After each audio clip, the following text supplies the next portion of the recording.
আসসালামু আলাইকুম। দাখিল পরীক্ষার্থী 2025 হাজির হয়েছি তোমাদের বাংলা প্রথম পত্রের সর্বশেষ ফাইনাল সাজেশন নিয়ে, যেটা তোমরা শতভাগ কমন পাবে। সাজেশনের শুরুতে রয়েছে মানবন্টন ও পাস মার্ক। বহু নির্বাচনী প্রশ্নে তোমাদের 30 নম্বর থাকবে, সেখানে তোমাদের 5 নম্বর 10। সৃজনশীলে তোমাদের 70 নম্বর, সেখানে তোমাদের 5 নম্বর 23। সর্বমোট তোমাদের 100 নম্বর এবং সর্বমোট তোমাদের 5 নম্বর হলো 33। তোমাদের দুইটি বিভাগে প্রশ্ন করা হবে। সেখানে ক বিভাগে থাকবে তোমাদের গদ্য। গদ্য থেকে তোমাকে 6টি প্রশ্ন দেওয়া হবে, তোমাকে 4টি প্রশ্নের উত্তর অবশ্যই করতে হবে এবং এখান থেকে তোমাকে 15টি বহু নির্বাচনী প্রশ্ন দেওয়া হবে, সেখানে 15টি বহু নির্বাচনী প্রশ্নের অ্যান্সার করতে হবে।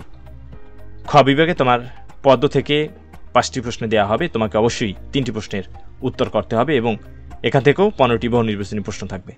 সর্বমোট এমসিকিউ থাকবে 30টি, তোমাকে সর্বমোট 11টি প্রশ্ন দেওয়া হবে এবং তোমাকে অবশ্যই 60টি প্রশ্নের অ্যান্সার করতে হবে। গদ্য এবং পদ্য 15টি করে সর্বমোট 30টি রয়েছে। সেই সকল গদ্য সময়ের মধ্যে রয়েছে সুবা, বইপড়া, নিম গাছ, অবাগের স্বর্গ, উপেক্ষিত শক্তির উদ্বোধন, আমাটির ভেপু, মানুষ মোহাম্মদ, শিক্ষা ও মনুষ্যত্ব, নিয়তি, প্রভাসবন্ধু, মমতাদি, 71-এর দিনগুলি, পল্লী সাহিত্য, সাহিত্যের রূপরীতি, পয়লা বৈশাখ। পদ্য বা কবিতা সময়ের মধ্যে রয়েছে জুতা আবিষ্কার, বঙ্গবাণী, জীবন সঙ্গীত, কপোতাক্ষ নদ, সেই দিন এই মাঠ, মানুষ, আশা, যাব আমি তোমার দেশে, আমি কোনো আগন্তুক নই, রানার, তোমাকে পাওয়ার জন্য হে স্বাধীনতা, ঝর্ণার গান, আমার পরিচয়, স্বাধীনতা এই শব্দটি কিভাবে আমাদের হলো, সাহসী জননী বাংলা। শুরুতে রয়েছে গুরুত্বপূর্ণ গদ্যসমূহ, অর্থাৎ পরীক্ষায় আসার মতো যে সকল টপিকস থেকে তোমাদের পরীক্ষায় তোমরা কমন পাবে সেই সকল গদ্যসমূহ। এখানে সর্বমোট 8টি রয়েছে, তোমাদের পরীক্ষায় রয়েছে 15টি, সেখান থেকে আমি তোমাদের 8টি দিয়েছি। এই 8টি তোমরা কোনোভাবেই এর থেকে আর কমাবে না, কারণ এই 8টি থেকে তোমরা যদি কমাতে যাও সেক্ষেত্রে তোমরা কিন্তু ঝুঁকির মধ্যে পড়ে যাবে। সেক্ষেত্রে অবশ্যই তোমরা এই 8টি টপিকস অবশ্যই ভালোভাবে পড়বে। এই ভিতর থেকে ইনশাল্লাহ তোমরা অনায়াসে 5টি সৃজনশীল তোমরা কমন পাবে, তাতে কোনো সন্দেহ নেই।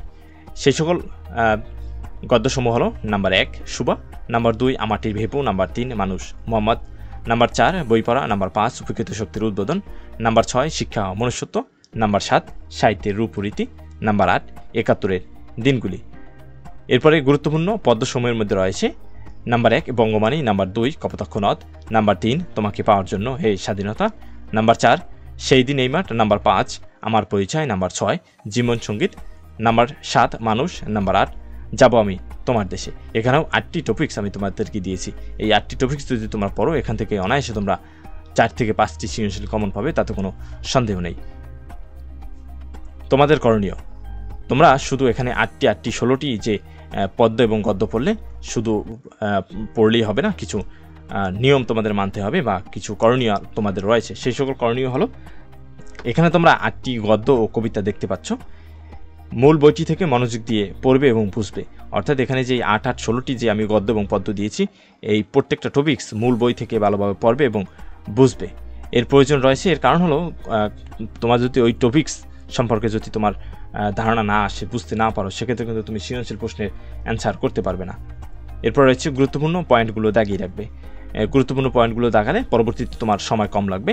তুমি দ্বিতীয়বার যখন পড়তে যাবে বা রিভাইজ দিতে যাবে, তখন তোমার আর খুঁজে বের করতে হবে না, মূল পয়েন্টগুলো তুমি অনায়াসে তোমার চোখে পড়বে।